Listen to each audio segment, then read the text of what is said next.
Good evening, ladies and gentlemen. Welcome to the Slovak National Gallery, the cinema hall. It is a quite new room, so I guess the most of you are probably here for the first time.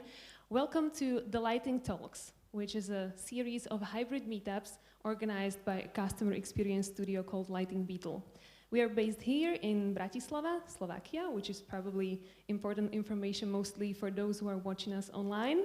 You might be all over the world. I've seen many countries in the event registration, so hello. I hope everything is fine for you. If you have any difficulties with connection, sound, or visuals, please let us know through the reply on the registration email which you got. So welcome here in the Slovak National Gallery on the event called Lighting Talks on Customer Experience in Culture. Why we chose this topic? Well, some time ago, our colleagues from Lighting Beetle had experienced a project in connection with the guys from Slovak National Gallery. The project was connected to the redesign of a website of this institution, and once we saw how the people in SNG Lab approached the visitor experience, it was quite exciting for us to see that. And thinking about that furthermore and working with them on even more projects, we found this topic very interesting, and it's not so much talked about.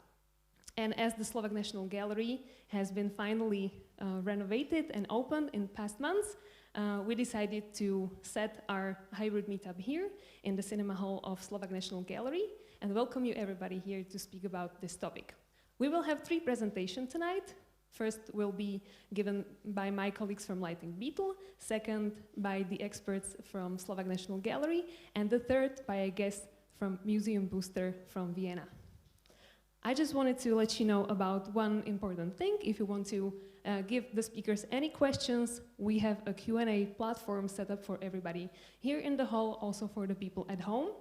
You can just connect to that very easily using your phone or on your desktop as well. It is an app called Slido. Just click slido.com and enter the event code, which is Lighting Talks. Once you're at the event, you will see options to ask your questions, and we will get to your questions after each presentation. So just be patient, there will be time for all the answers. We have also prepared some questions for you at the beginning. Just let me grab my phone, sorry. Because we would actually like to know a little about you, everybody here in the hall, but also the people watching us at home. We try to invite as many people connected to creating visitor experiences in cultural institutions as was possible, but we also invited a lot of our friends from the design community, not just in Slovakia, but abroad as well. So we prepared a little poll for you, hopefully it works, where we would like to know a little about you and some answers to the questions which we prepared.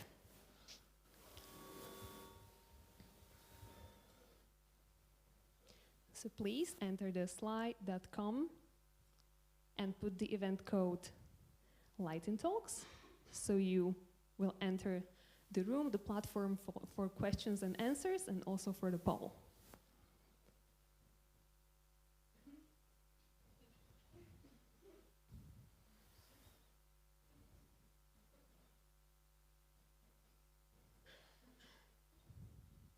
Okay, and we're starting the poll now. For each question, I will wait some time so you have opportunity to enter your answers. Some of the questions are open, some are closed, but that's just 3 very easy questions through which we want to connect with you a little more to understand what brought you here to the event and maybe be ready to prepare some other topics in the future, better connected to the audiences which we invite in our events. So the first question is, what is your profession? And in which segment do you do this profession? Doesn't have to be too long, just give us a hint of who you are.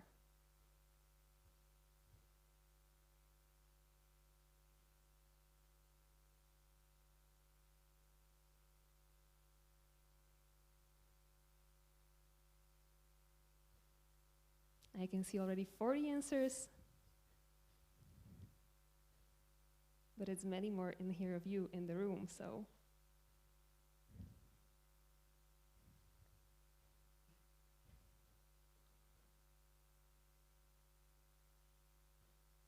Alrighty, the number is not growing anymore, so let's just see the results. We can see some on the screen.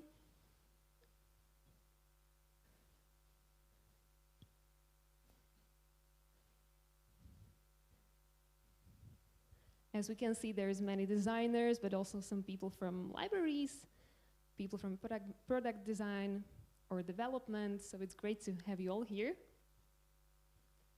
Let's go for another question.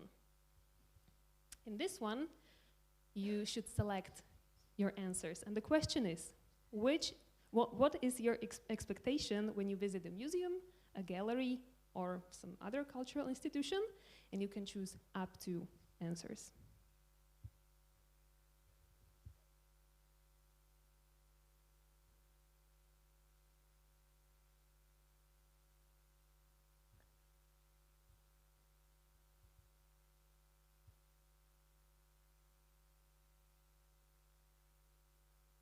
Speaking of visiting cultural institutions, I just want to remind that the Slovak National Gallery is renovated, is very beautiful, and it's just nice to go there for a walk.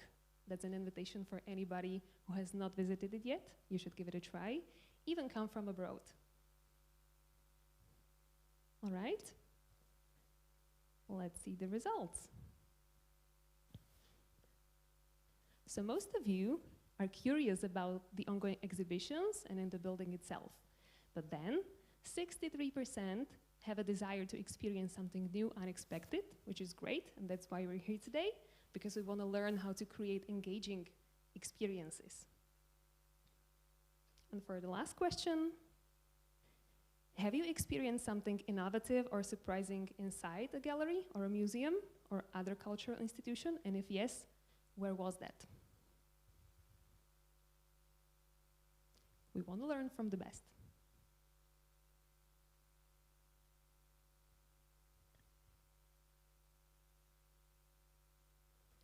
You don't really have to describe the experience itself, just write the name of the institution.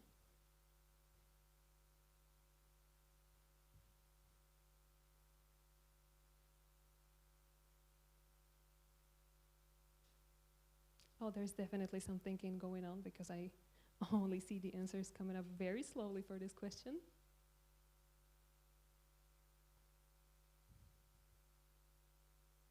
And yes, it is an art to create a great visitor experience.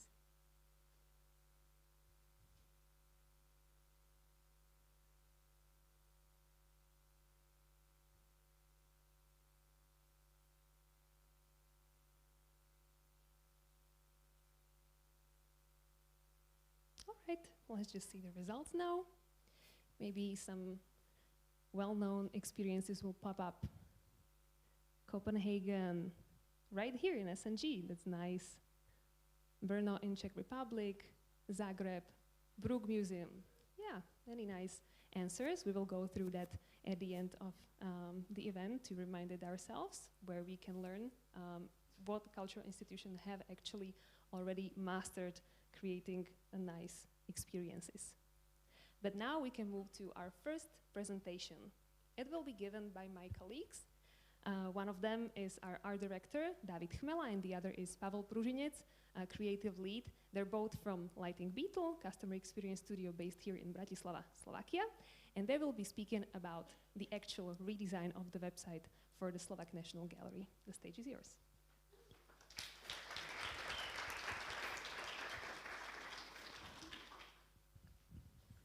Hello.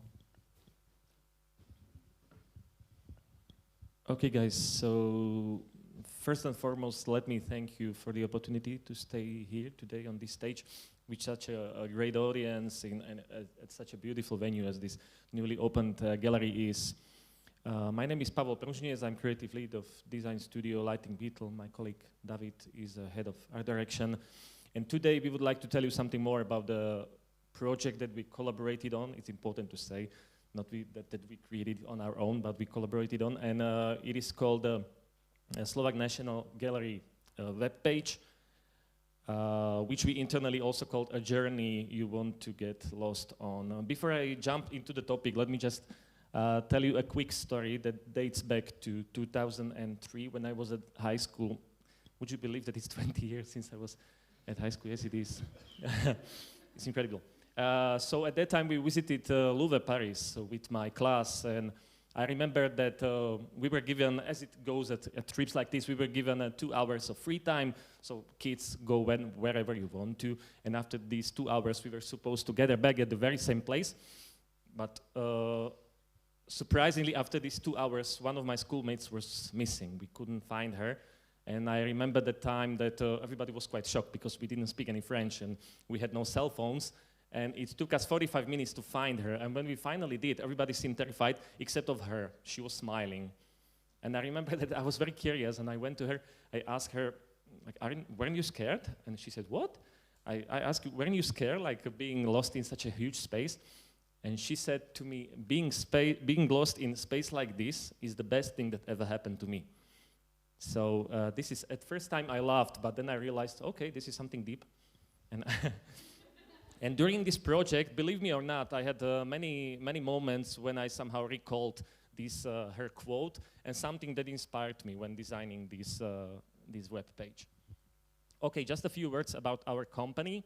So we are Lighting Beetle, a customer experience studio that is trying to bring the best customer experience possible. What does it mean in effect? That we are collaborating with big clients, we might say market leaders from various industries, such as telecommunication, automotive, e-commerce, but also culture. And our aim is to design the digital products, customer zones, web pages, mobile apps, but also the services the way that it completely fit customer behavior. They're easy to understand, intuitive, very seamless, and last but not least, also pleasant. As you can see, we want you to have a pleasant customer journey. And this was the case of Slovak National Gallery as well, actually. They invited us in to come up with a solution where you can easily find the information that you're looking for, whether it's a ticket you want to buy or some information about the author you want to read, or maybe it's maybe you just wanted to know whether the cafeteria is open or not. We wanted to build a solution where you easily find the answers that you are looking for. But user experience is not just about the ease of use. There is much more, and there is one word that is important here, and there is relevance. So every single content that you're confronted with should be relevant for you. And relevance in terms of Slovak National Gallery means beautiful content, right? So those are the things that that somehow teases you to dive in deeper and deeper. It might be anything. It might be exhibition. It might be some interesting story behind the exhibition, the author, sounds, shapes, colors, anything that teases you in and help you to get lost. And here is the challenge for us, or for what was provocative and interesting for me. So these are the opening scissors. So on one hand, we have a solution that should be very intuitive and very direct and straightforward. Basically, getting lost is considered as a failure because you should easily find the information you're looking for. And on the second side, we have a solution that invites you to get lost in, right? And how can we merge these scissors into one solution that will tackle both these challenges? So I don't know if it's interesting for you, but for me, this was provocative. This was something new for me, and this is something that we wanted to tackle. So how might we? Is it possible to get lost and not to get lost at the same time? Okay. Those are just some milestones of the project that we went through. We approached it the way of design thinking method that we usually approach projects. So at the beginning, in the first phase, you're trying to merge as many data as possible to understand the needs of the users, and then in a concepting phase, in the second one, you are trying to translate it into some. You're trying to find the right problem and translate it into some tangible solutions. Two interesting things. Maybe the first one, the research, of course, quantitative. So we had some analytical tools, but also qualitative. We spoke to 12 persons from different cultural background. We may say some of them not interested in culture at all, but they were also students of fine arts or some people really working in the industry. so that we can cover like multiple points of view. Second interesting thing for me, I want to say that Michal and his team of SNG were like really truly present at every single stage of this project, which is not a rule actually.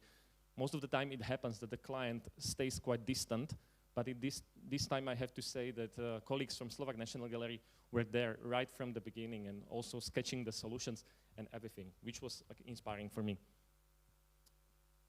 Yes, this is from the onboarding workshop. I don't want you to get through it, but just to imagine that those are the milestones, or those are the goals that we wanted to achieve.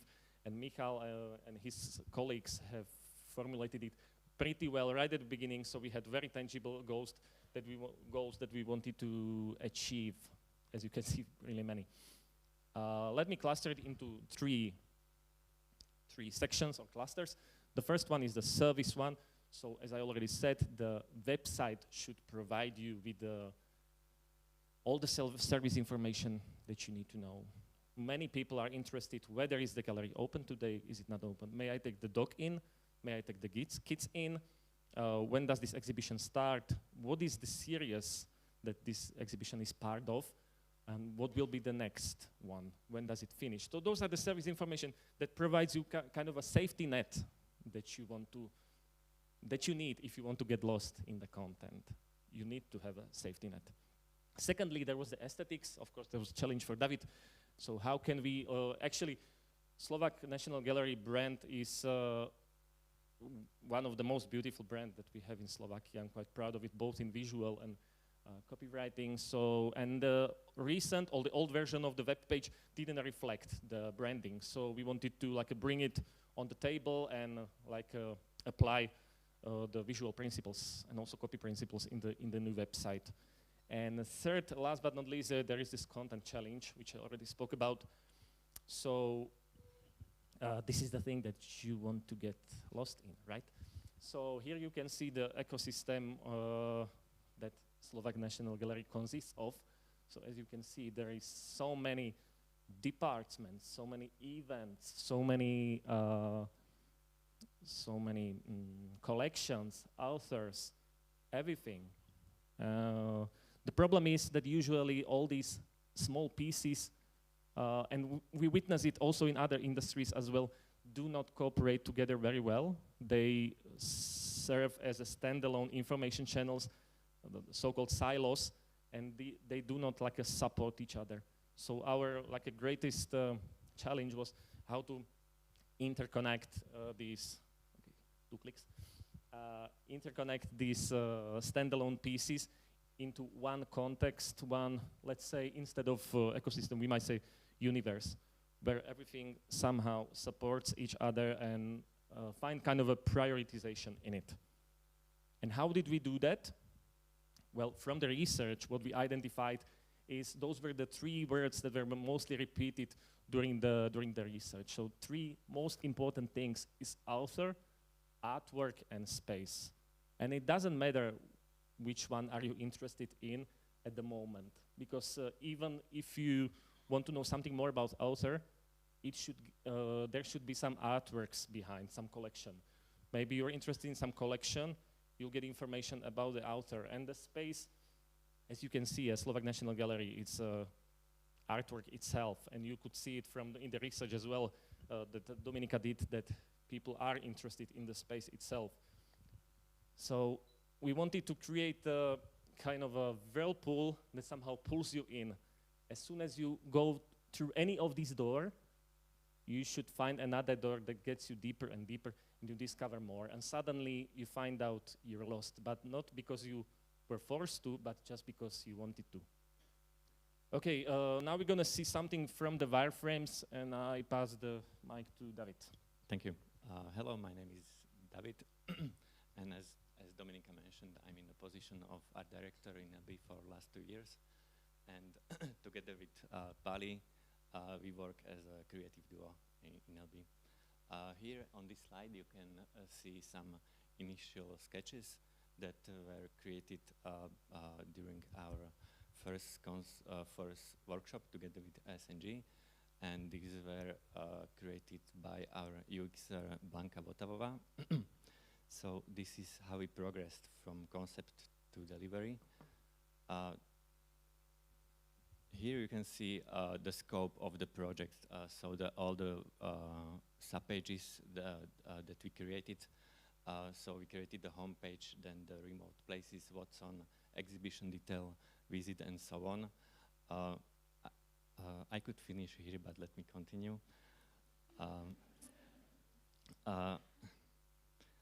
So let's take a step back. So how did we come to this? These are screenshots of new design of the newsletter created by SNG graphic designer Pavlina Morhačová. And what inspired me the most was the overall look of it, especially the work with the images and the colors and also the buttons and the overall look. Another visual elements and our building blocks that we used during the creation of the wireframes were the custom typeface and icons created by Ondrej Job, and color palette. And color palette is created in such a way that every remote places has its own. So the Bratislava gallery has this neon green, and the mill in Pezinok has the pink, and so on. Last but not least, another visual element that we worked with a lot with was the pictures of the artworks, and not just the pictures of the artworks, but the artworks in a context of the gallery. Here on this slide, we have a nice example of the homepage. And here on this page, we went one step further, and instead of basic black and white wireframes, we also used full color. We wanted to put emphasis on the artwork and bring the gallery experience to the web by using large colored areas. We wanted to clearly show the user which of the SNG workplace they are currently at. After we handed over the wireframes, they were taken over by visual designers from SNG, namely Gorazd Ratulovský, Pavlina Morhačová, and Katarína Štefániková. And the information architecture was more or less preserved, but there were some visual changes made. However, the overall appearance has been preserved. Here on this slide, you can compare the current web page or homepage and the new design. We wanted to bring a visual experience right when you visit the website. So let's visit the site and experience it by ourselves. So this is the new website. As I mentioned, Hero Banner, what is this one, has an important role. First, to attract the user, then to set the expectation, and third, motivate the user to visit the gallery. Here at the menu bar, there are only main subpages, the locations, then the visit, what's on, education and magazine. We added icons of eShop and tickets, so you can buy the ticket right away. And we added also practical information like opening hours and what you can find in the new era, and the map to find the gallery. Then, if we scroll down, then we can see the most recent exhibitions, then the events, news, the map, interactive map with all the remote places, magazine, which is a kind of cocktail of different medias like articles, then podcast and videos that you can play right away, eShop with the most popular products section, promoting the selected artworks or selected artwork and its author, and also we added a link to the profile of the author. And at the end, there is the promoting section for membership, then funding and subscription for the newsletter. But let's get back to the top. Sorry. And here you can choose another location. The locations are presented by these illustrations. So let's, for example, take a look at the castle in Zvolen. The structure stays the same. What changes are the content, so the images, and the specific color for the location. So you have the hero banner and exhibitions and events. But let's get back to the new building and the sub-page visit. So, for example, here at the visit sub-page, you can find all the important details and informations for the visitors, like address and opening hours and the map. You can also see the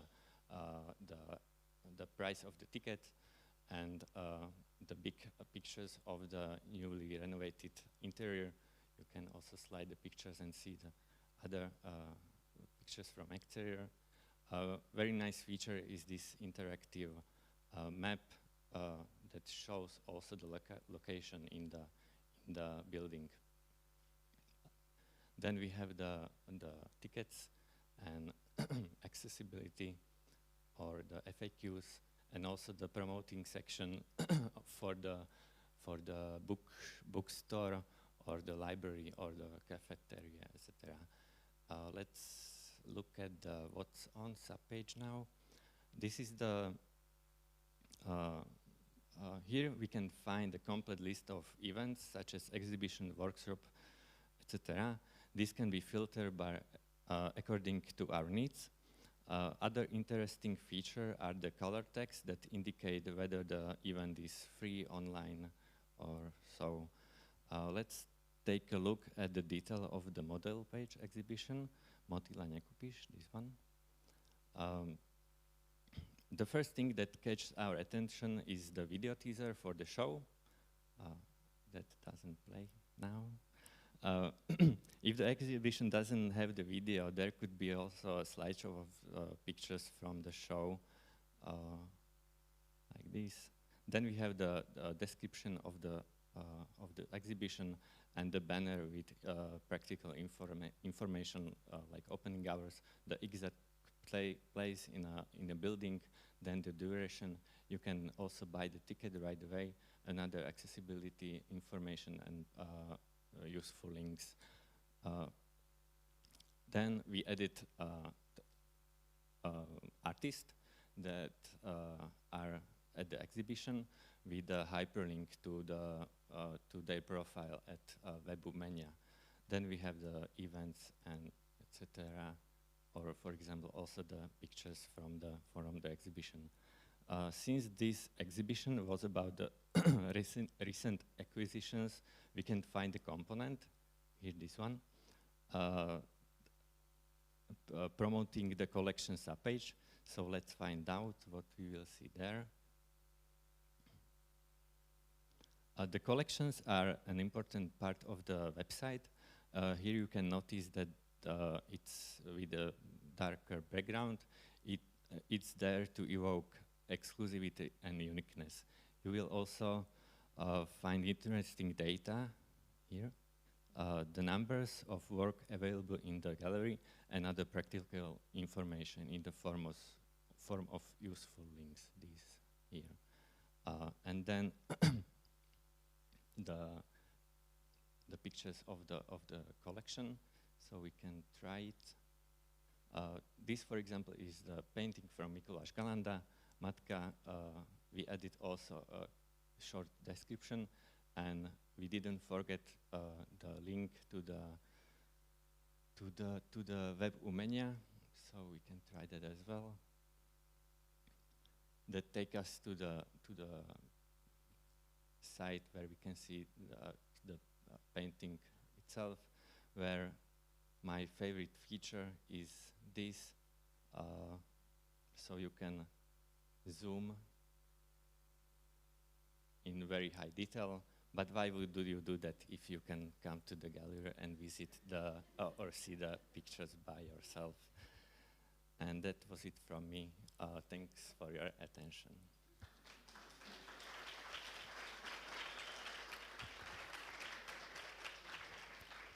Just 2 more slides, I promise, and then we'll be finished. So first of all, okay, I hope you didn't get lost in the presentation. If you ever get lost, actually, this is the symbol that you should look for, okay? In digital world, it's usually the X. So, but what I wanted to say at the end of the presentation, that during this project, there are projects and projects, right? In some projects, you get lost and you want to find this symbol as soon as possible. But there are also the other type of project, and this was the SNG actually, where you truly enjoy the process itself. For us, it was a great pleasure and honor to be part of this design process, and we can only hope that we get projects like this in the future as well. So thank you, Michal, Katka, and the whole team. And what is this? Okay, what was this? Okay. Yeah, and some more credits. Okay, it wasn't done just by me and David. Those are our colleagues who helped us, and also Janka Fetsenkova. I'm sorry, we forgot to put her photo. So 4 of our colleagues who helped us. Thank you very much. Questions? Thank you.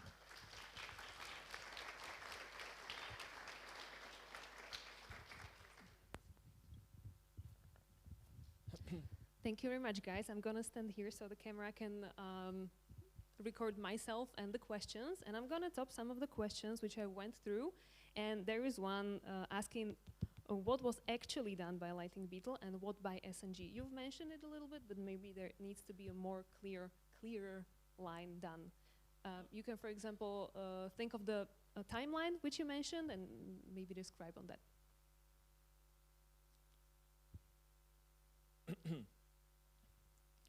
Okay, I guess she meant this timeline, okay. But then you can speak about the design. Yeah. Yeah, of course, I would say that the whole process was facilitated by Lighting Beetle, which counts in the onboarding workshop, of course. Then the research was done by Lighting Beetle, but with help of Katka and maybe also other researchers from Slovak National Gallery. But this was done by Lighting Beetle, and then we organized concepting, where we somehow drew every one of us drew some solutions, some first sketch of wireframes, as you could see. So those were the collaborative workshop as well. Then we somehow merged it, I guess. And when it comes to the design itself, David, maybe you can clarify it better. So what was done by Lighting Beetle? By Lighting Beetle and SNG. What by SNG? By Lighting Beetle, the black and white wireframe was delivered, but as I mentioned, we went a step further. And for me, as a visual designer, it was easier to create the wireframe with the color and so on. So in this way, we also created kind of art direction for the graphic designers. Basically, all the screens which you showed on the high fidelity wireframe were then delivered by LB as well. Yeah. Just to recap, mostly the research work, but then concepting and wireframes. Yes, actually, in this particular project, it's hard to distinguish, right? Because we did it completely in collaboration, but we may say that we were present in every single phase of the process. Of course, the whole information architecture as well and everything. Fantastic, thank you. Let's see another one.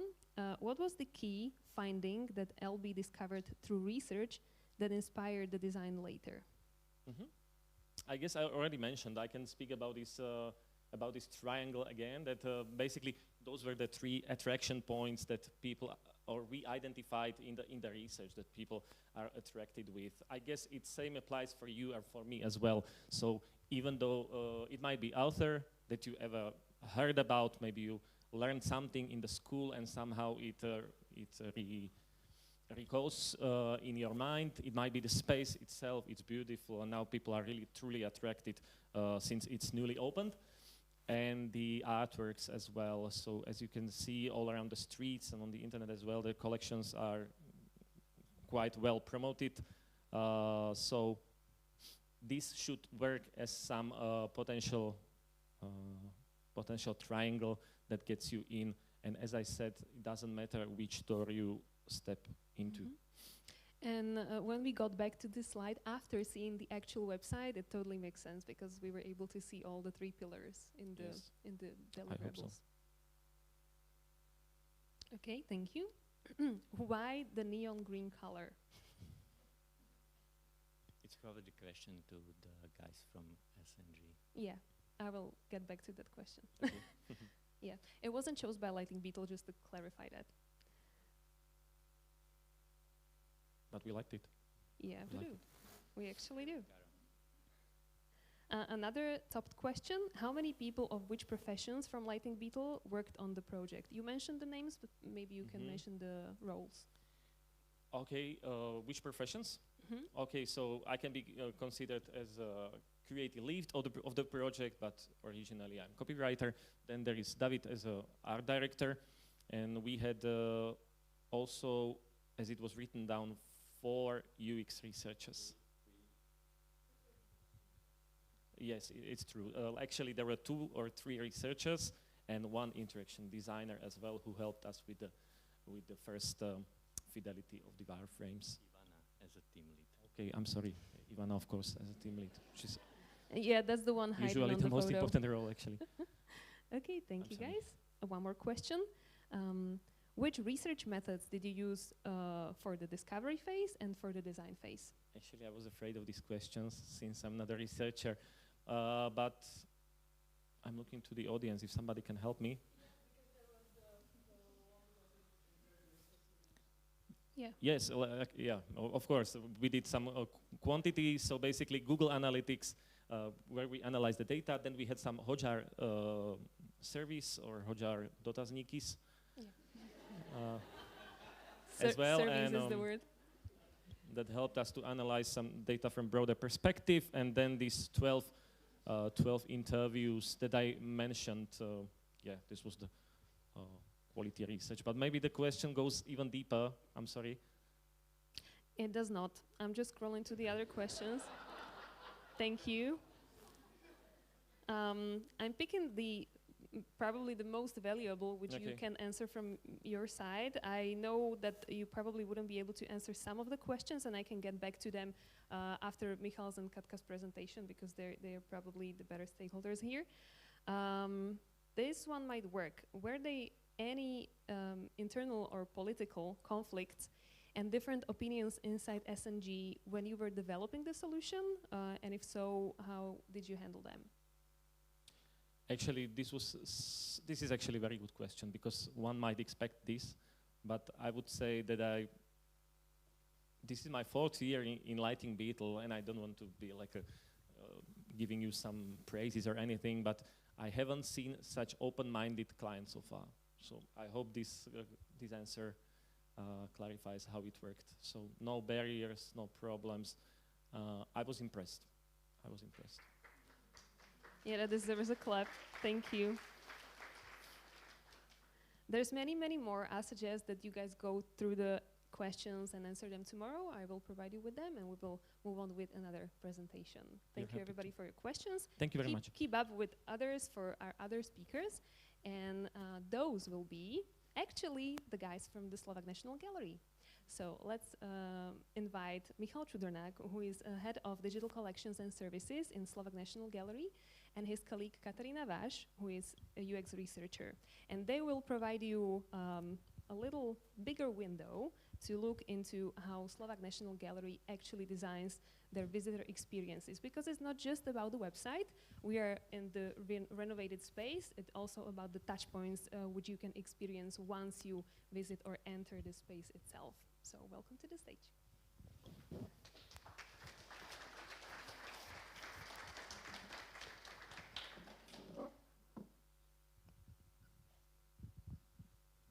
So once again, welcome to the new building of Slovak National Gallery.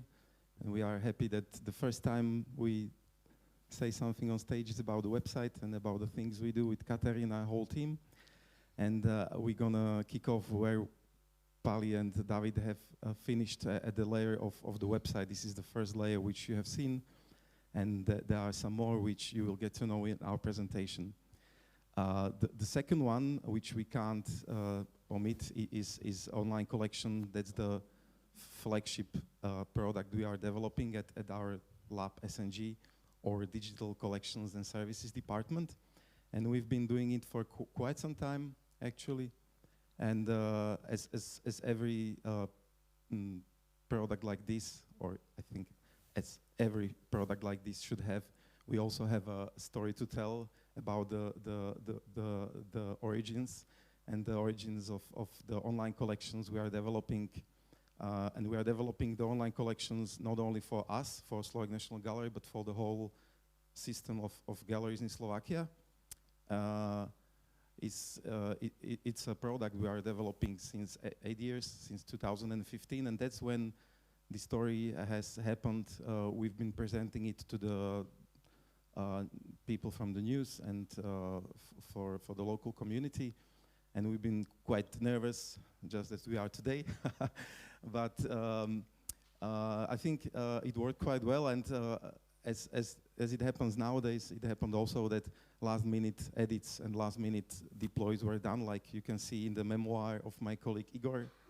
It's the guy who sits in the foreground, main developer who started to work on the website, and the second guy in the background is Lukáš, who's responsible for the content and for many other things. So this is the story we tell, and I think it's still valid. We still not make things at the last minute only, but we still keep on doing them. That's what you're gonna hear in the presentation, that nothing is finished. Everything is being done at the moment, not at the moment now, because I can see Igor not making a last minute deploy. The value we were trying to communicate to the public was that you can search for the collections, you can see high resolution images like David has shown. You can use them freely because we provide the public domain content without any restrictions, without any payment. And for example, you can even print wallpapers of famous paintings, or you can print it on a t-shirt or on a calendar.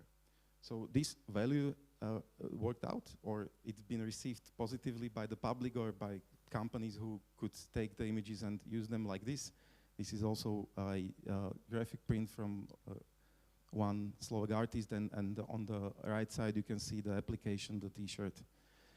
But the battle has not been won at all, because you might have a layer of online collection, but what you do with it, because it sits online, it's somewhere in the clouds, you can search it up, but it's not directly connected to the exhibitions, to the projects you are experiencing while attending the museum.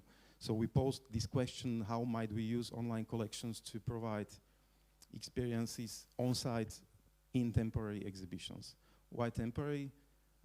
We haven't had the option to give you the digital experiences on permanent exhibitions on a beautiful building like this. We've been waiting for it for too long, so we had to test it with temporary exhibitions.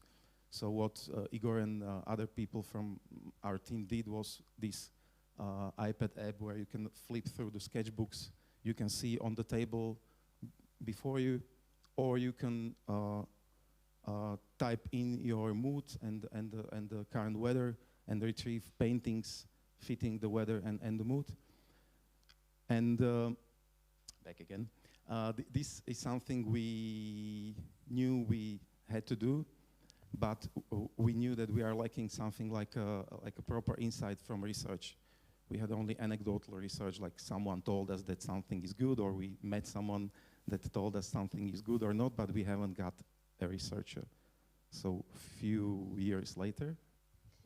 Yeah, so this is when I came in.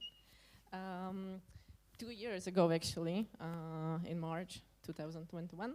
My first task was, I was working and researching some topics on Webumenia, but after a short while, we were preparing for a big thing. And the big thing, everybody was excited and afraid of a reconstruction. And in a positive way, it was also like a blank canvas. It was a really nice blank canvas for us as well to start to set up a digital strategy. So we held a lot of workshops inside our institution. Everybody was involved, every department. And we set up some principles and goals. So really the perspective, internal, was we asked ourselves, what do we have? What can we work with? What do we get? Why we want it? What's in it for us, actually? And we had many goals. Here are only a few of them. And we wanted to expand the experience of the visitor, to make the exhibition bigger from the inside by the digital layer. Also, we wanted to show something that isn't there in a physical space, but we didn't want to trap the user inside the digital products. We wanted to bounce them back again to the physical space. Also, we wanted to give them multi-layered interpretation. And how? By encouraging curiosity. Talk to them, start a conversation, involve them somehow, maybe in a playful way. And also, we wanted to have or give them a platform where they, which is not used only in the exhibitions, only in the building, but also outside, so they can learn even more and continue with this experience at home or somewhere else. We set the digital strategy also for the website, as already guys were talking about, and I will just pick up one thing. It was the problem or the issue we wanted to solve with our new website, and it was about great content, which was really expanding during the pandemic. And also, we didn't just create, our colleague didn't just create new videos, new articles, but also started to use new platforms, medium.com, podcast. People didn't know about it. They were forgetting it quickly. And there wasn't a single accessible point to all those platforms. So we want to integrate that in the new website, and also to link not just to that content, but also to Web Umenia as well. I hope you are already asking yourself, where is the visitor and the people in this process? Yeah, we didn't forget about them. And we also made we did some research and set a strategy or validated our goals with the needs of the visitors. We had qualitative research, we had data, but we had something better. We talked to them. We listened to their stories. I was often sitting in this exhibition with some people, asking them what was their best experience, worst experience, not only in gallery, maybe museum, maybe somewhere else, and what they like about the digital layer, what they didn't like about it, and so on. And as already guys mentioned, this was done in another research, so it's really nice validation that we got the same results. The two main things we discovered were that people are curious about artworks and artists, and they want to know their stories. They are questioning, what is this about? Is this a good situation, bad situation? The storm is coming. How does the author look like? What was he going through in his life, etc. And also, what else did he painted? This is the most common reason to take photos in a gallery. Who is doing that? Almost everybody, but who is actually coming back to the photos? when your mobile phone reminds you 1 year ago. Yeah. Also, that was content-related insights. These are a few form-related insights we were looking for. And we realized that we need to make it in a way that the users will have control over it. They will go on with their pace. They also can watch it later or read it later in exhibitions, so they don't need to be forced to use it at the gallery.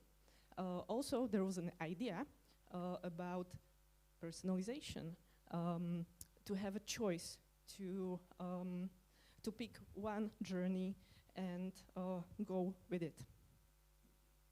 And also the most important thing about the research insights is that we layered and we merged together all the insights. It's really not good to work with them separately. Like, this is about the website, this is about this product, this is about I don't know what. Always put it together and create a new story with the data. So with all these insights that Katarína has mentioned, what are we going to do with them? How should we continue? The question had to be posed differently.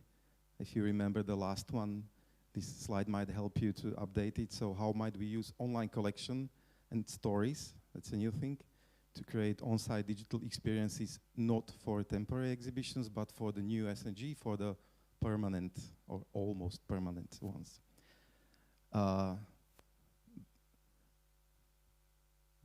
this slide should be first. The thing which comes to most people's minds when they think of a digital experience at the gallery or museum is an app, or the older generation might know the physical devices you can borrow at the desk, and you need to type in a number and you'll get a short audio telling you something about the artwork. This is the way it's done, and it's done usually by the digit codes, by numbers, and it's quite straightforward. It's good from usability point of view.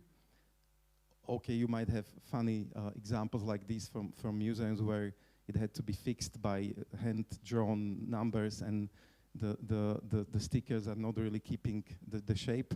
But in the end, the thing works. So we are thinking, okay, like take this example of digital, not audio guide, but digital guide for the mobile phone, because you don't want to borrow a device if you have one already in your pocket. So we came up with a web app, not a native app, a web app which lets you retrieve the detail of the artwork and to get to know about the artwork and its story, not by entering a digit, not by scanning code, QR code, but by tapping the code by visual means. You can see it on the left side at the picture with the eye. So every artwork has this kind of code with limited number of combination, of course, but still quite many.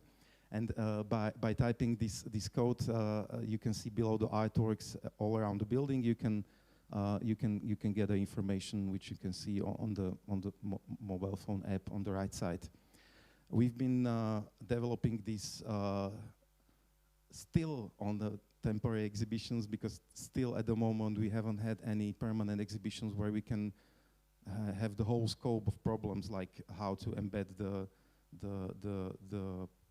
information into the building, into the navigation system, and so on. So we still could iterate and develop on the fly on the permanent exhibitions, and how we did that is another question. Yeah.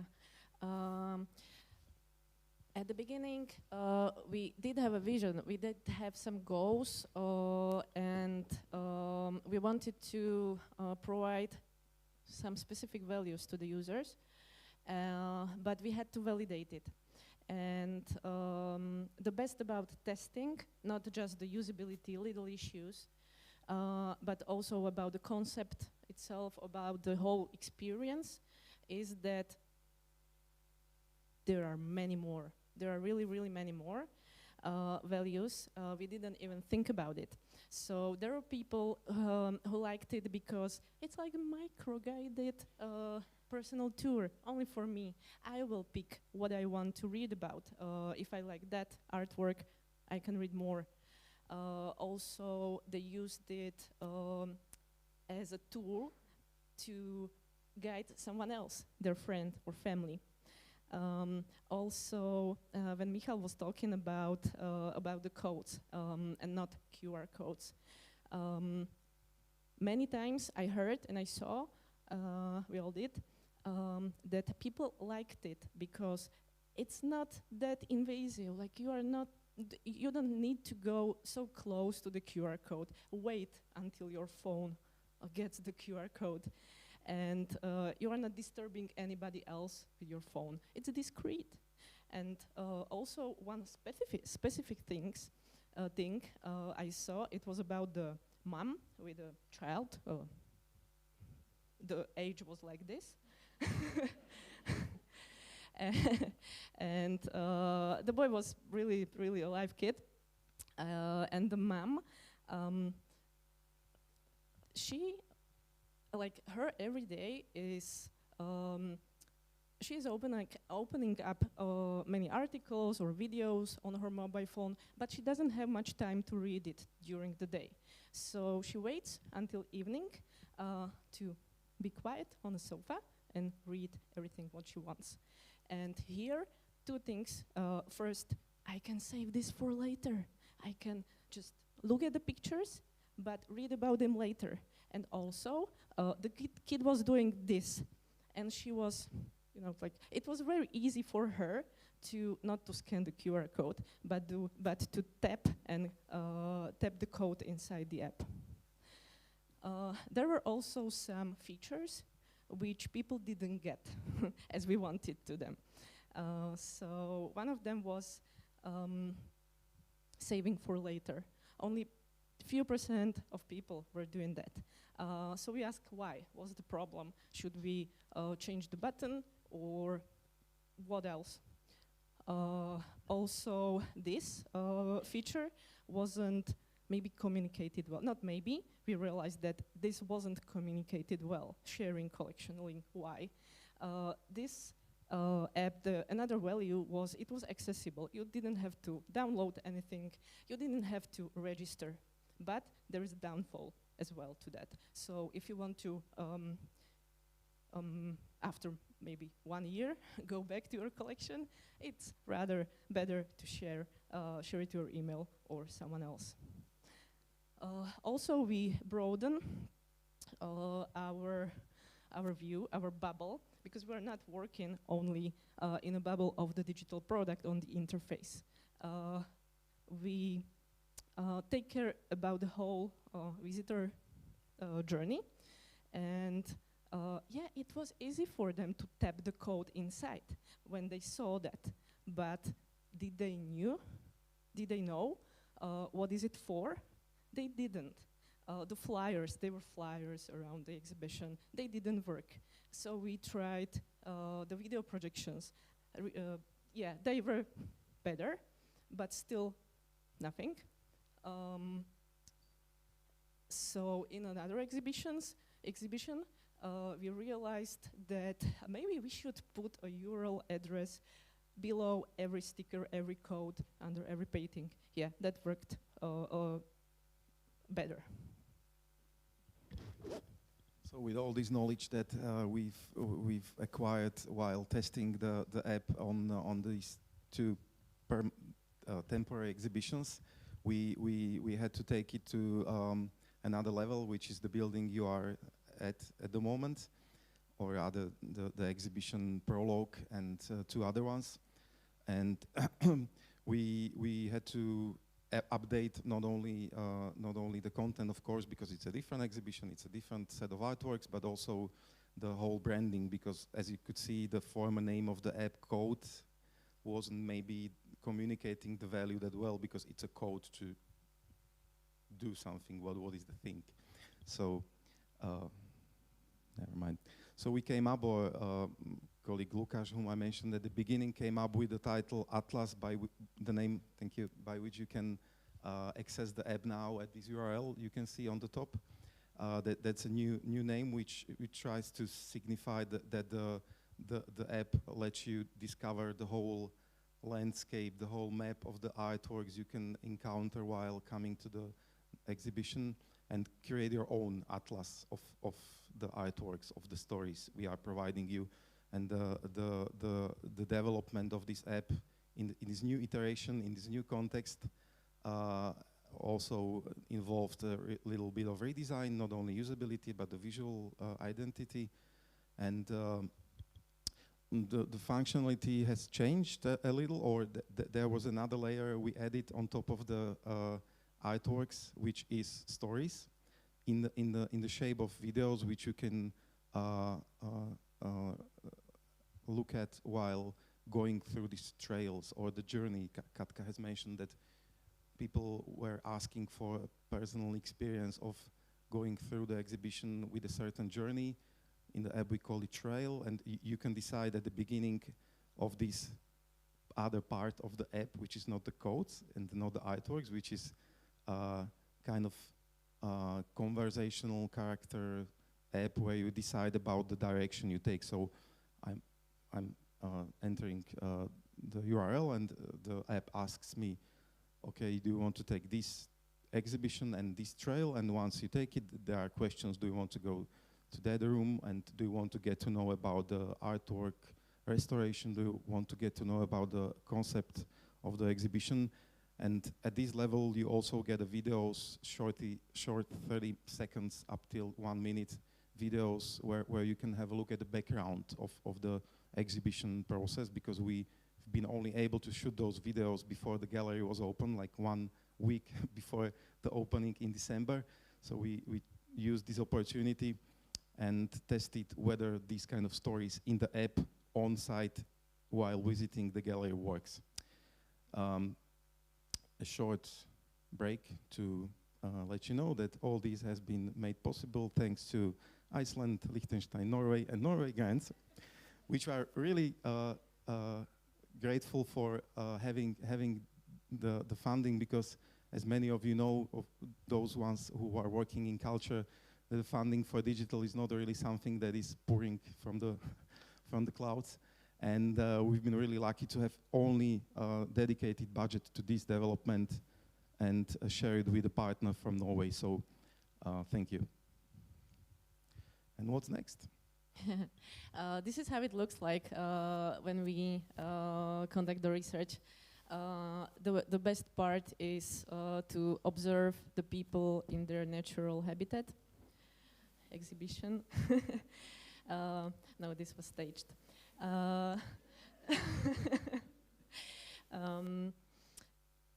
As Michal mentioned, well, there is much more content inside the atlas. It's not only bookmarks anymore, it's atlas. And we are also prototyping things and sometimes even using paper only for some features. And for example, like here with kids or teenagers, sorry, we were curious about how they will perceive a trail or a journey, which is not about the art, but about the building, and in a way of a scavenger hunt dish, let's say. And what we learned, not just from the teenagers, from the teenagers, we learned about the rewards, and there are two types of those young people. First type is they want a tangible reward, and the second group, they want intellectual challenge. And our goal is to design something like that. Okay, what we learned in Atlas. So some people, they didn't even notice that there is something like codes. And the other group didn't use the trails very much. And that's fine, that's okay. But there was a third group which was confused because they were using both. So now we have to iterate again, so make a new version, and we are not afraid to iterate and changing little things during 1 month or longer period of time. Also, they appreciated some features which they were asking for in a previous whole version of the application. Like, for example, yeah, they were happy that there are artworks, other artworks from this author, or that they can read a short paragraph about the author. Also, the videos and the whole content, it was too much for them. We didn't realize until we saw them in a natural habitat. We didn't realize that they are standing, walking for an hour or more, and they look up at the artworks, then look down at the mobile, and so on. And it is just too much. So to watch the videos and read everything and make many decisions. So now we have to find a way, again in the whole journey, and find a way of place and time. Time when to show them the content, because content is good, and like before the visit, after the visit, and also where on the website, somewhere else.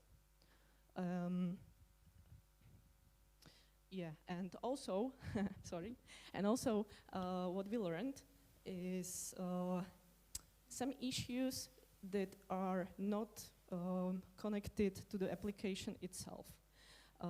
For example, there is an issue about wayfinding, and that they are sometimes lost in a building. It's a big building, and we need to, and Michal will tell you more. Yeah, we need to find a way, not as visitors, but as the team working on the app, how to embed ourselves into the whole institutions, because the digital experience is not something living on itself without the physical visit, without the physical experience. So both with the app and with another layer I'm going to mention, we have to find a way how to align with the wayfinding in the physical building. In this example from our colleague Branjo Matis, who's one of the designers designing the navigation wayfinding system, there are multiple pictures, but if you look on the low right corner, you will find a picture which is signifying the codes as a means of accessing the app in the building. You can see those little stands around the building if you have the chance. And what we need to align with is the design system of not only the Atlas, the digital guide, but also with the website that the guys have been presenting. So these are just a few elements from the design system of the website. And in the middle there are those little icons from the font that has been done custom for Slovak National Gallery. So we have to make it all in one, so that separate layers like the website, the digital guide, or even the navigation system don't feel different, so they have the same look and feel. And another way how to align with the building, with the experience in the building, is the actual exhibitions. And if you've been to the exhibitions that are here at the moment, you could see that most of it is kind of a pop-up exhibition, and this is the thing that it's supposed to be. It's not permanent. It's just to find out how the space works, and our colleagues, the curators, have been also actively communicating it, that this is the way how we want to find out how the space works, because we never did any exhibitions, or we never did any service inside of it. And the same way they work and prepare the permanent exhibitions opening in June, the same way we work, and we have to find a way how to align with them and how to catch up with the really fast pace that's happening at the moment. One of the examples being the design for the new permanent exhibition with the blueprint or the sketch you can see at the picture, and with the woman or person looking in front on a touch screen, which is another layer we are working with in the whole digital experience. And I'm not going to go deeper into it because we still need to find out.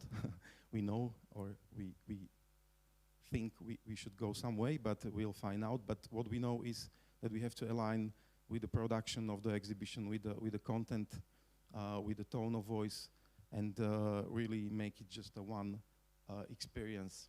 And that's something that's another example of iterating and finding the way over time, even though we've been working on it since 2 years. We are still not finished, and we will never be. And but we can get further and further thanks to amazing team we have. Two guys I've already mentioned, but you can see some other people from the team. Some of them employees, some of them external contractors. It's not all of them. I think at the moment it's 12 of us. I'm bad at numbers, but I think it's 12. And that's something that's not given. That's an option that we have. That we have an internal team and we can develop on the fly. And to finish with, if you consider changing your career path, we have an option for you. It's a new role we have opened just at the moment. And if you type in the URL at the upper left corner, lab.sng./job, you will find out what's the job. It's a product manager we are looking for, and she is going to help us with developing website and other digital products we are working on. So, thank you. Yeah, thank you.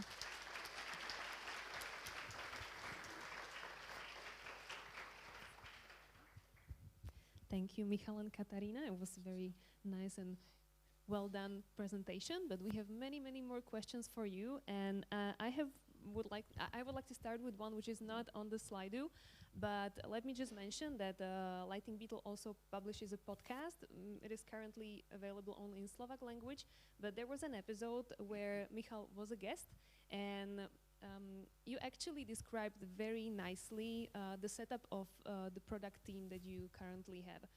You showed the faces, but can you mention how many of you are internal, how many external, what roles do you actually have?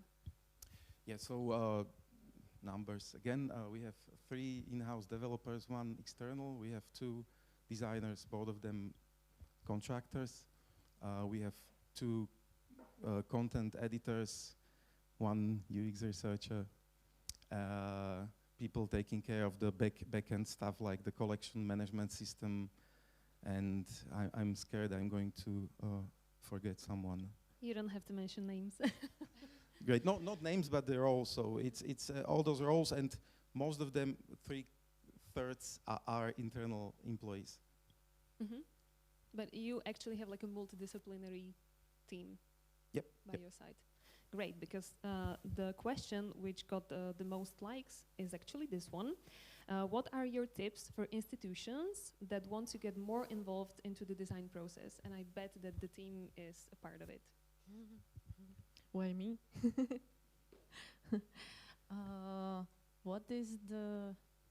What are your tips for institutions that want to get more involved in the design process? In the design process, okay. Yeah, we are blessed that we have this kind of a team and that we can do things in-house. This is really, we are really blessed.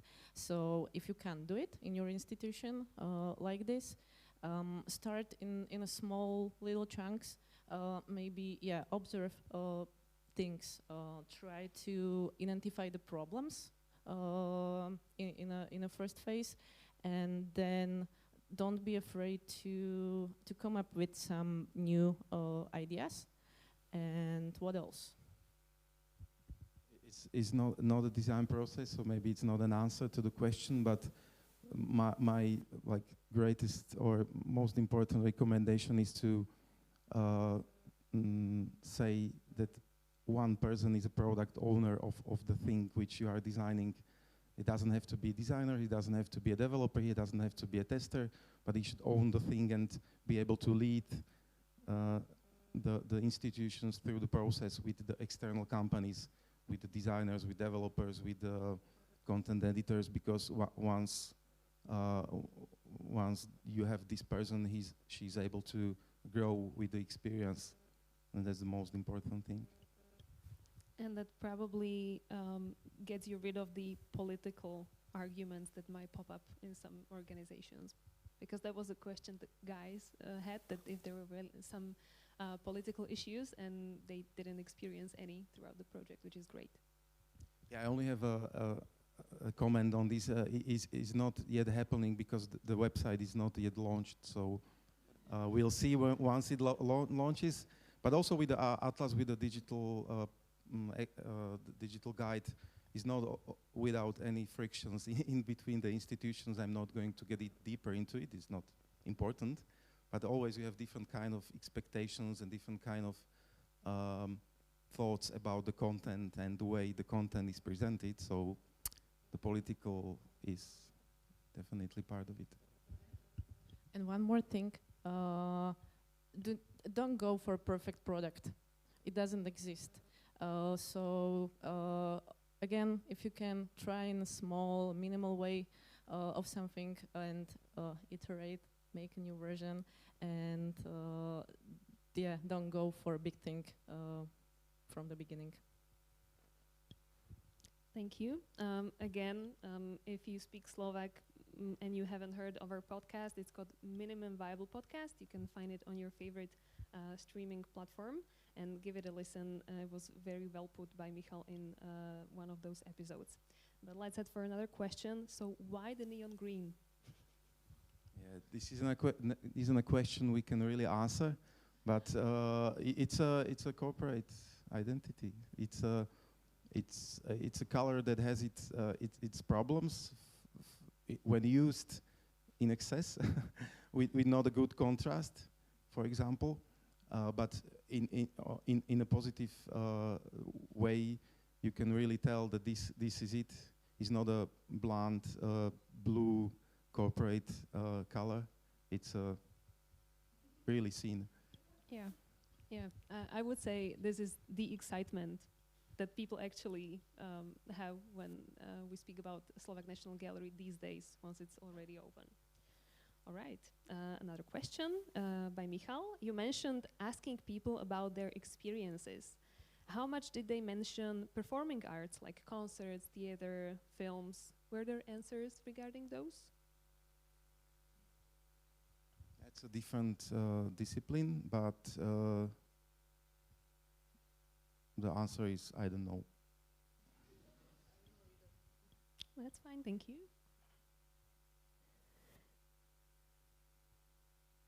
Oh, this one was given to the guys who were on the stage at first, but I think you are more capable answering this. How did you guys handle content design in the SNG web? Because it's quite content heavy. Was there a dedicated content designer? How were you managing and structuring texting, imagery, and all the contents on the website? I guess this question is about the website, one that guys have presented. So I think there's some work that we've done in the concepting workshops, trying to infuse the copy or the text copy of the National Gallery identity, because we have a really two great designers who are not able only to think in visual but in also textual form. So we had a lot of campaigns where there was only text. So we were trying to take this style from the content copy perspective also into the website, and I hope there's still some traces of it. And from the perspective of the actual content, which is only going to be fed into the website once it launched, that's also quite an open topic, and I think we should have a dedicated team that only deals with the content of the website, not as an editor okay, send me the texts about the exhibition, send me the text about the opening dates, and I'll update it. But a content team which actually thinks of how to present the content in a form that is that is best understandable but by as many people as possible. And we have a small experience from the online collection, the Web Umenia online catalog I mentioned, where we publish original content like articles and collections, and we try to adjust the content according to the response or the search results, where people, what kind of articles are people reading most, what kind of keywords are most working when you use them in a title. So we are hoping we can use this experience from the online collections, from the articles there to the new website. Anything else? Thank you. Maybe this one is for you, Katka. What is the acceptance and usage of the digital experience across age groups? Across age groups, there is no one group, like considering website, there is no one group which is like higher from every other group. It's really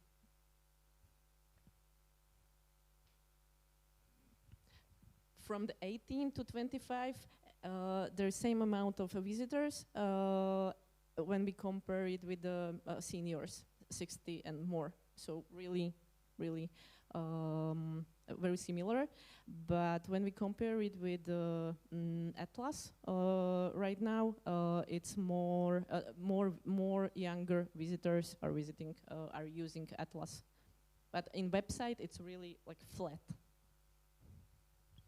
And do you have any like measurements by observing people when they visit the gallery nowadays? Like which group uses the digital the most by your observance? It's hard to tell, but let's say around 30. That would be my guess. Yeah. All right, and the last question for you guys. Why there was a redesign of the former website in the first place? What was the aims of the redesign? So it was the architecture of the website itself. It is a decade-old website or so, Michal, I think. Yeah. So it is, first of all, it's really hard to manage it from the inside, to make changes, to fill in the content and everything. So the architecture itself. Also, the other big problem was you can't really distinguish between because not just Bratislava is SNG, also Zvolen, Strážky, Pezinok, Ružomberok. We have many other places, and it's so mixed up on the current website that you can't distinguish when you are looking at the program and you see some exhibition and you say it's cool, and then after 1 hour you realized, or even when you came to this place, you realize it's somewhere different, somewhere else in Slovakia. So distinguish between other places, and also the content, emerged and expanded content, as I mentioned. Yeah, those three are the biggest ones. And it's all pretty nicely connected to the opening date. It's not happening at the same time, but very close to each other. So do we actually know the launch date for the website? No. The month we can tell. Soon. No, May. It will be May. Okay. It will be May so this you year. guys can see the web live. Okay. I was doing a little bit of a circus here with Sofia, our next speaker, because we had some technical issues. But one more clap for Michal and Katarína from the Slovak National Gallery.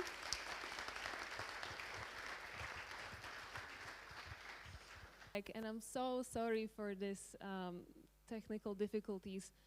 that caught us unprepared, but we're actually the first event here in the cinema hall of the Slovak National Gallery doing this kind of an event with presentations and also the live stream. And we're just trying this for the first time. And you know, the final doesn't exist, so we have to iterate and get things better. So I hope you used this as a refreshing break, and we're now back. We're having our third speaker of the event, or actually fifth, because those were like 2 people each time, who is Sofia Widmann from Vienna. So hello, Sofia. And I leave all the introduction on you. Just let me say that Sofia comes from a museum booster, which is an accelerator working with cultural institutions and helping them to keep the pace with the new digital era. So actually this performance that we had in the beginning of my lecture today is an excellent introduction of how technology is changing our perception, how technology is changing our behavior in many examples, and how in generally all the things that are happening with GPT chat, with other technological leaps that are ahead of us in the future, are changing us as persons and have an influence in our attitude. So museums, as I work at Museum Booster, and Museum Booster, we are following the innovations that are happening overall in the world and that are happening especially in the museum sector. So due to my work, I have to travel a lot. And in the last, in course of the last year, I have been to more than 100 museums, and so this is probably the museum number 101 to which I have been to. And as part of that, we are working closely with, and now I need to get to the attention. How can I come to the next slide, please?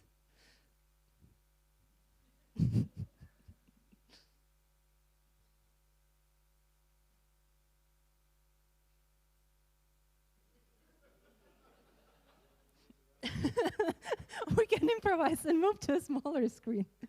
So, and I work closely with these museums around the world, and when I visit a museum, I talk with museum leaders and directors, and we see that all around the world there is a growing pressure, which is in the museum community, that museums, they need to work on their relevance. They have to become relevant to the people, and they need to adapt to the technological changes and many other societal changes that are happening out there. So these experts, they know already that they have a problem, and there is a group of people, they're also experts, and they know, they can tell you a lot about that. Actually, they can tell you much more on other subjects. And these experts are taxi drivers. So every time when I come to a new city, I'm often traveling with taxi drivers. And they are the most honest people in the world. They can tell you your opinion on almost every subject. So there was one story. I was traveling to Sydney, and in Sydney they have just recently opened a big museum. And this is their second most major opening after Sydney Opera House. So everyone was so proud, and there was this beautiful building located in the next to the river part of the ocean. And when I asked the taxi driver, so what do you think? Did you go to this museum? He was like, well, you know, this place, it doesn't feel right for me. It doesn't feel right. And I guess all of you have different places where that do not feel right to you. It might be a cafe, it might be a restaurant, it might be a library. And for him it's a museum, because when he enters in this space, it's all white, everyone's behaving, everyone has a tiny, excellent costume on them, so he doesn't feel that he's part of this museum, even though it was built on his taxes.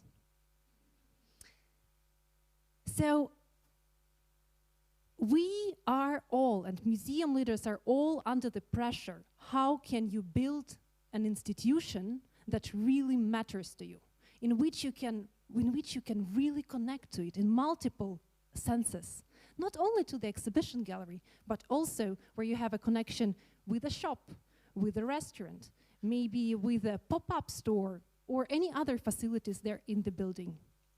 And I have this, my favorite movie, or one of my favorite movies of Bernardo Bertolucci, The Dreamers. And you know this beautiful scene where with young, sexy, beautiful man and woman are running through the museum full of the excitement. Next one. And you can feel the vibe. You can feel it, how they are out there in the museum, which is a place becomes not a place of the death of the history, but it becomes a place of life, a place of emotions. These people are clearly having fun. And there is also a second movie, Bande à part, which was actually earlier to that, and you can see that the scenes are almost identical. So how do we get under the skin of the visitors? How do we make sure that we attract people to cultural institutions and to the museums? And today I have gathered some of the tips for you. And I was told that I'm not only about to tell funny stories here, I also have to show some facts and figures. So here they are, facts and figures. This is, there is an excellent study that was done by Studio Lauter together with Isabella Derda and Rotterdam University on the smartification of the visitor experience. And this is where that's talking about the importance of emotion design. Because if you want that something sticks into your memory and that you connect to your audiences, it has to provoke an emotion inside of you. And I tell you this emotion does not necessarily have to be positive. There is a museum in Elementarium, in Vevey in Switzerland, located in the middle of nowhere, next to Lausanne. Probably none of you have been there before. And the museum director said, well, actually, we're even not aiming for that. We are aiming in order that people visit us online. So they have been working on the online outreach strategy many years before COVID came. And you know what they have realized? Their most popular video on YouTube in their educational platform is actually a video on vomiting. So this is the video that got approximately 100,000 views on YouTube, and they have an Elementarium Academy where they connect with classes, with people that are interested and provide educational material. And Elementarium is a museum of food. So clearly, vomiting is part of the digestion process. Some other things from the research on the smartification of the visitor experience is that when we're thinking about the visitor is interacting not only with objects, not only with interactive devices, but visitor is also interacting and getting the information from the space and from other visitors and facilitators. And through every move of the visitor, if you're smart, then you can also connect data out of it and create a journey based further on the data that you have collected. Michal knows Seb Chan, who is director of Australian Center of the Moving Image.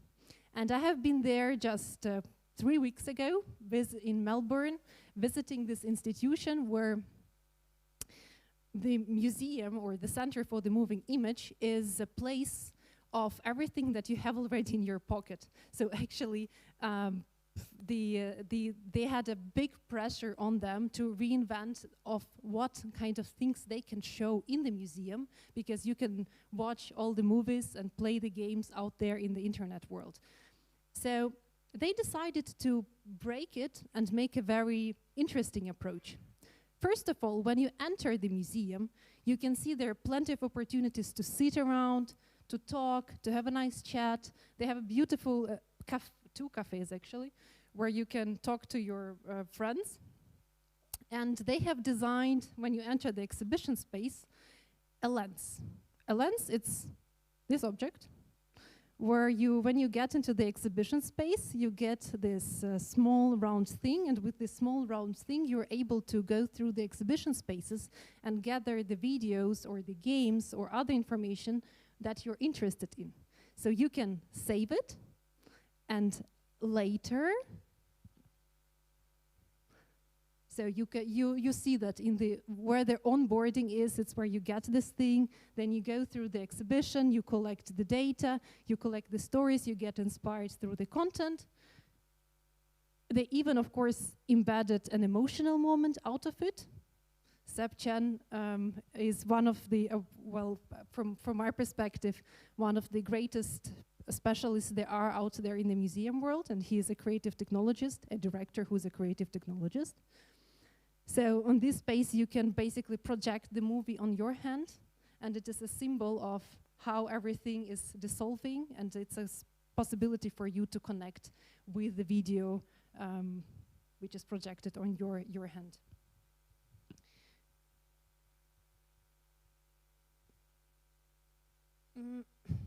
It didn't show the most important slide. However, but I will explain it to you. So what they said, actually artificial intelligence is not that excellent, because if you imagine, all of you probably listening to Spotify or Apple Music or whatever, and if you like one song, then you get a recommendation for the very similar songs. So you are in the bubble. But with the lens, they have created comments, their curators created recommendations to the movies or to the games based as you would get in a bookshop. Oh, you like the writer, so you will probably like the other one as well because he is this and this and that. And this is the moment where you're getting interested in one movie, and then all of a sudden you get a recommendation, personal recommendation from a curator, what else you would like to watch. So this is the kind of the magic that the lens does, and how it connects you personally and interests you to watch and listen to other things. That might be cool as well. Multisensorial design model, it's again a situation, but the model that demonstrates that visitor is in the center. You need to think about multisensory experience. You need to think about the technology and the whole other spaces that interact with you, and you need also to think about the social context. And what is multisensorial, in fact? Multisensorial, it is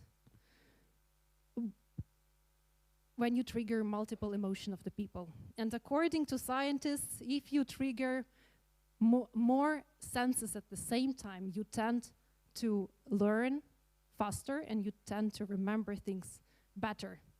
So I remember when I was a girl, I went to opera with my mom. I didn't like opera at the time at all, but I remembered the experience, and it triggered me because in the buffet, the little sandwiches with salmon were so tasty. So I would return there every single time.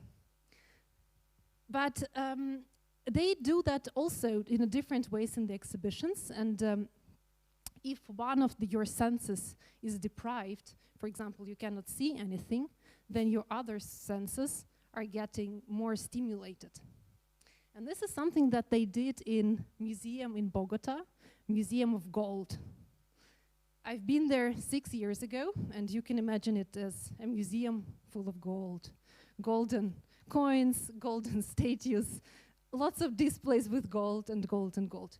I was probably not talking to you today about this Museo del Oro in Bogota if they would not have done this very thing. So, I was there in the museum, and there was a normal room.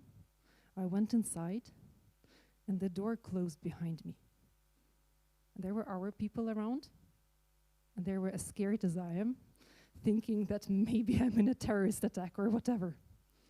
And then all of a sudden, we heard, and then suddenly the light started to happen, and we could see parts of gold gold happening. My camera was at that time not that good, but you could see that all of a sudden one could see gold, and the shaman was making his wonderful worlds, and in the end we were in this room. So basically they took a normal big display full of gold, and instead of making another usual room full of gold, they decided to animate the experience, and for that was not really expensive, so basically they used only the music of a shaman and light.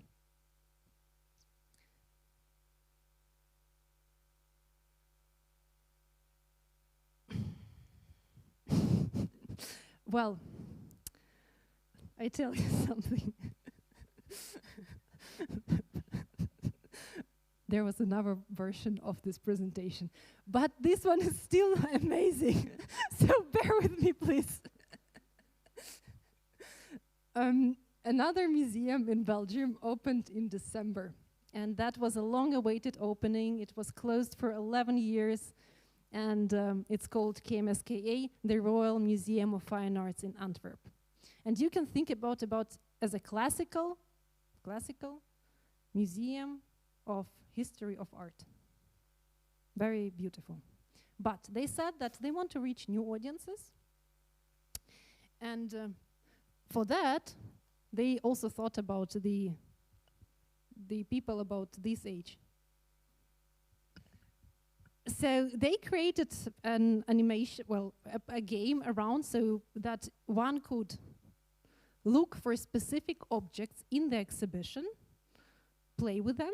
That was the favorite place for kids to have fun and to play. And at the same time, they also had to look for these elements on the paintings. So it activated them through fun. And this is, you can find the skeleton somewhere up into this image. Then they also played with a surprise.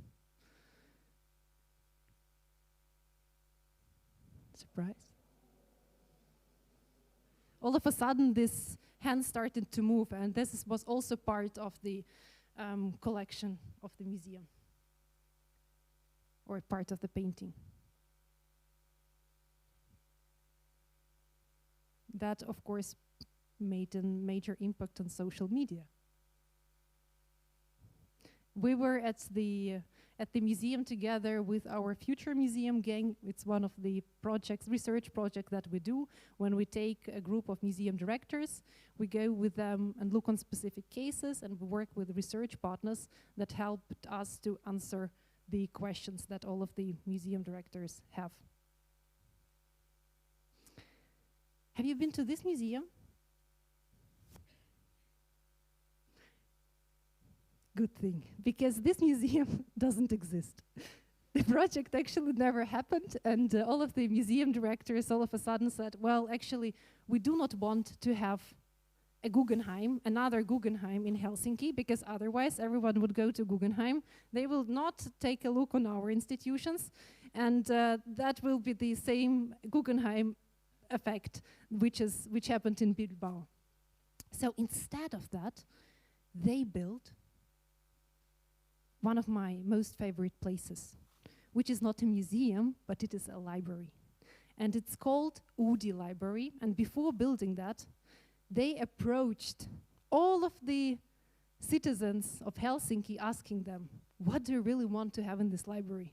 Because all of the books that you can access now, they're digitized, majority of them, so why do you need library for? And everyone took the assignment seriously, so they started brainstorming. Why do I need a library? You need a library to socialize. You need a library to have a good cup of tea or coffee, to take a book and sit around in a nice place. They needed a library to work in an informal atmosphere with their peers and colleagues. You need a library also to do 3D printing stuff or have access to the technology where you would normally not get access into that. So they had a vote because they were paying their taxes, and the city had to consider that. So they bought all of this equipment. You can use it free of charge, but you just need to pay for the material, which I find absolutely amazing. You could also go and use a sewing machine. You could even organize a party with grannies, which is an amazing socializing activity, right?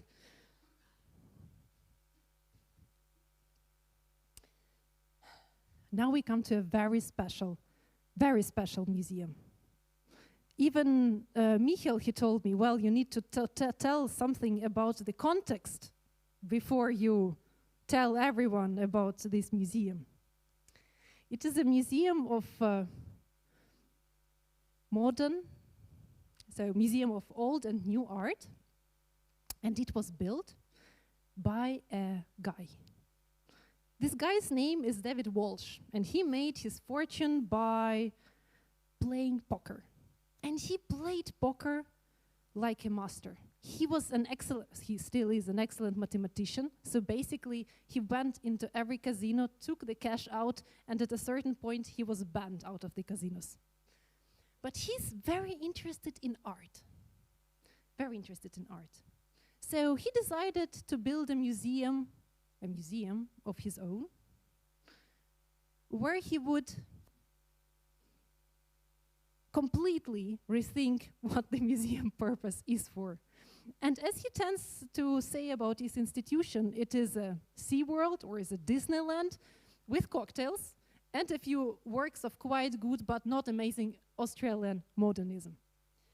So it is a place in which when you come and you book a ticket, you are approached with humor. You are approached with a certain element of skepticism.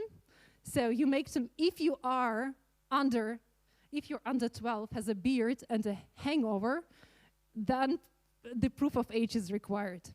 Or you're deliberately, if you're signing to the mailing list, they are telling you, well, there will be lots of spam in there.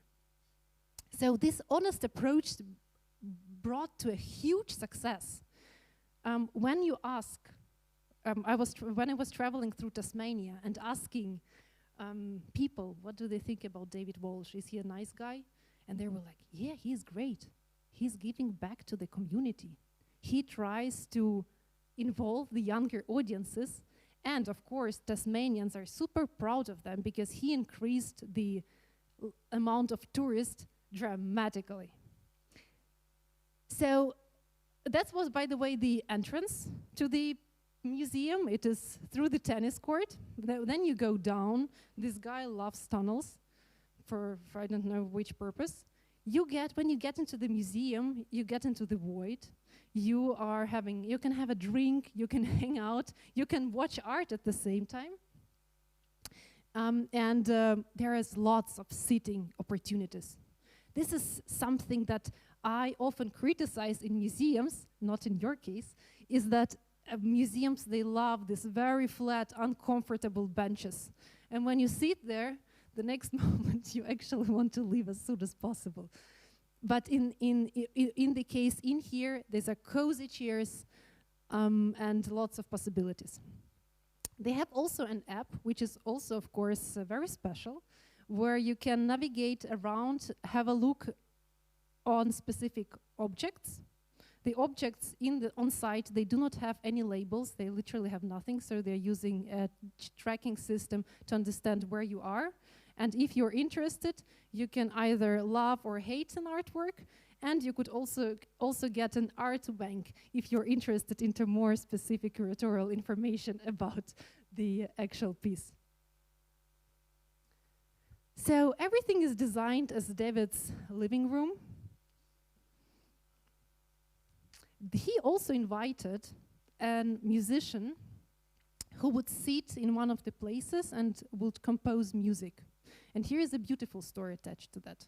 Because my daughter, this age, she I sent her to the course for playing piano, and she didn't like it. And I was, of course, disappointed.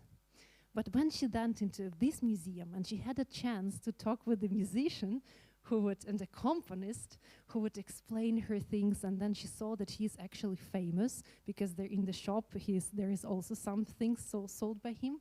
After that, she came back to Vienna and she was like, "Mom, let's start again." So this is the effect that we want to achieve from a museum visit. Of course, lots of humor. So if you go, that's also a special recommendation for the museum shops. If you want to sell something, you need to tell a story why this book should be worth $500. It's because this was never meant for the public. David wrote it for his kids and grandkids. He optimistically printed 1,000 copies and as yet has only 2 grandkids. So he wants you to buy more.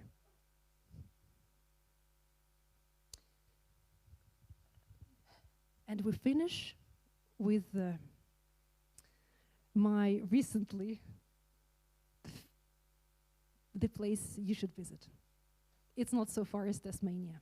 Helsinki City Museum. Helsinki City Museum had almost no budget, which is normal thing in case with smaller institutions. So they had this entry area, and they said, well, it's big and empty.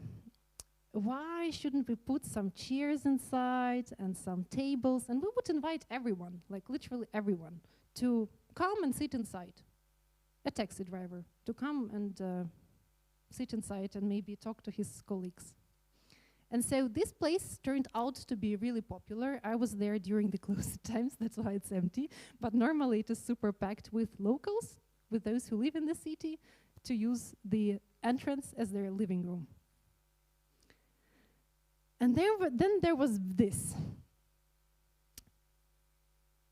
The Helsinki City Museum, he thinks that if you are a museum, you really have to be for the citizens of Helsinki.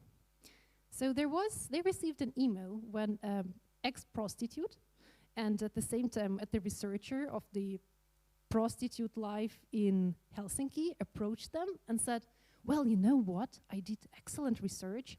I interviewed my ex-colleagues, more than 1,000. We gathered our stories, we gathered our exhibits, and we really want to make an exhibition about it. And he said what? Well, it's part of our city life. Why shouldn't we talk about prostitution in Helsinki? And so they did it. Entrance is, of course, through the bedroom. And that's the first when you get excited about various things. Then there are lots of women in there. You would not believe it. The exhibition was really crowded. Girls from 13 to 85 discussing about what a certain terminology means. I tell you, I learned so many words. And the director who guided me through the museum, he was so excited and he was so proud about the work that they did. And of course, the ex-prostitute brought her ex-colleagues, they brought their friends, everyone who was participating in this creation process. They brought their friends and relatives and fathers and sisters and brothers to show how proud they are to be in the city museum, in their city museum. And there is the sex workers, they tend to share the results of their work with each other. And there is an amazing example of a branding of a museum, because this is actually the logo of Helsinki City Museum. So what we do at Museum Booster, and we're a small team of 7 people, we try to, together with museums, we try to find out what are these crazy things around there in the world, how our society is changing, and how can we make museums part of a daily life of the people. Not only to become their lifelong partner. since I thought that there would be a lot of museum directors in the field, that's why I also wanted to mention our future museum project, where we work with museum directors and we close them under one door. And we discuss various secrets, and we're now currently starting our third research phase, so you can follow the current news on our website. Here are my contacts. If you have any questions, I would be happy to answer. Thank you so much.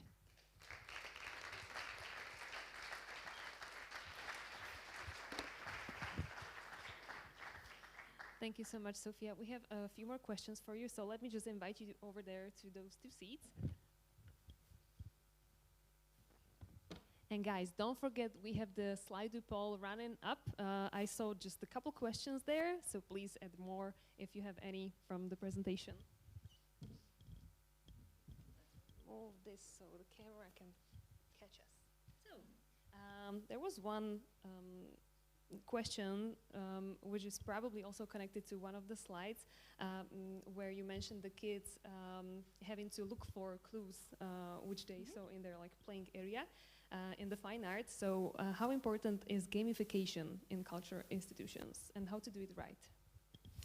Gamification is a very important part of the part of educational activities, and the more one uses it, the more one triggers multiple emotions in the brain of a person. So the Royal Museum of Fine Arts Antwerp, they have realized that, and they purposely have implemented it as part of their experience in the museum. They have 10 different stations in the museum, and if you are a kid of different ages, you get a specific exactly, you get a brochure, and then you go through the museum and you get your stamps, and in the end there is a certain benefit happening. So similar like the scavenger hunt mentioned by Katka, I think. Yes. Okay. And can you tell how to actually do the gamification right? Like what things to avoid and what actually consider? I think I'm not the right person to tell it because I'm not a gamer. In this case, we deeply believe that one has to involve specialists, those who develop games professionally, in order to tell what are the hidden tips and tricks. So let me just stop another question, because I would connect it to this one.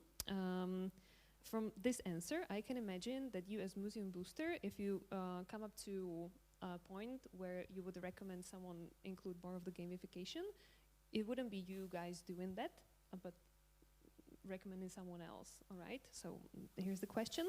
How specifically can Museum Booster help me if I ran, let's say, a library? How would that collab look? The collab can look different from in different perspectives. So for example, we can do a workshop or for the museum to see, or for a library to see what kind of experience they have already now and how this kind of experience can be improved in order that their goal is attracted. If we are not, if we cannot answer a specific question like the topic of gamification, then we're looking for specialists, because our main ideology or idea of Museum Booster is that we are working with museums and we're working with different specialists around the globe. But when we're looking for the specialists, then we're looking for the very best ones in their very small niches. And this is also connected to it. These all are quite expensive looking ideas. What about the Slovak size budget? What are the underlying principles applicable in a severely limited environment?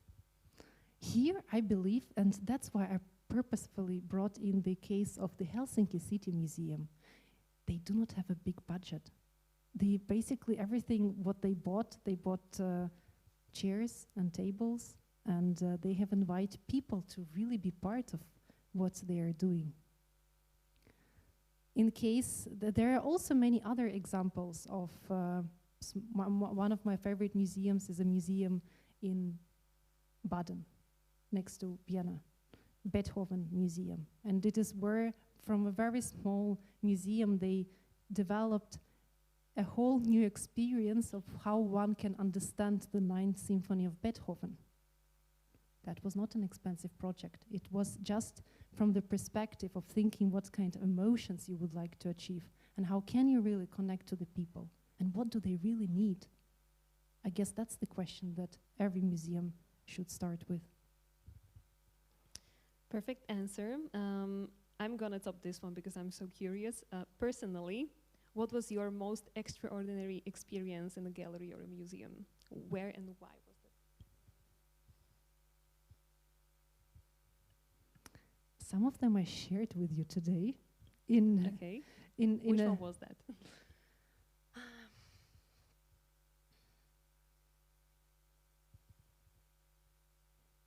Yes, were I know you what among that's the it. knitting ladies?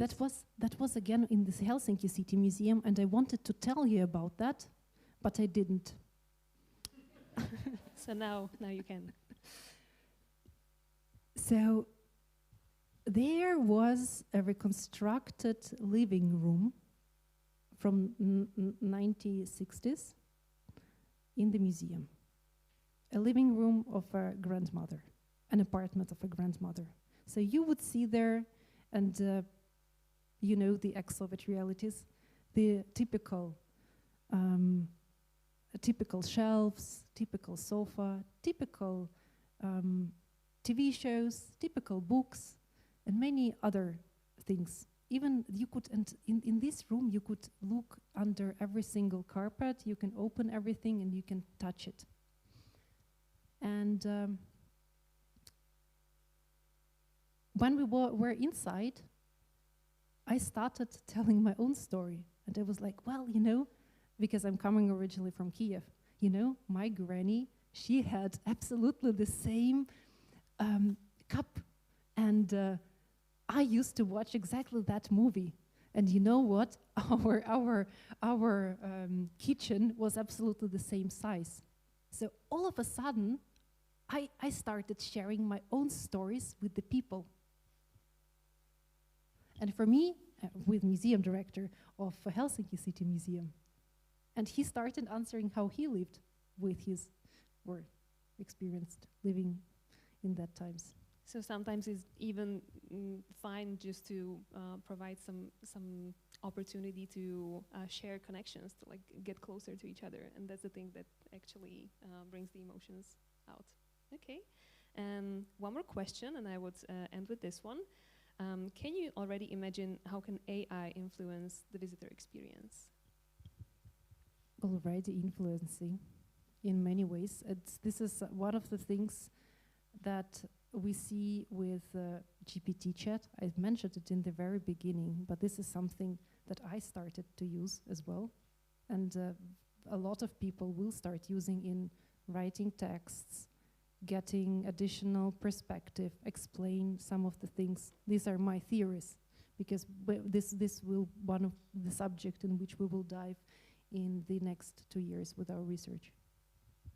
Looking forward to that, and thank you for coming to Bratislava.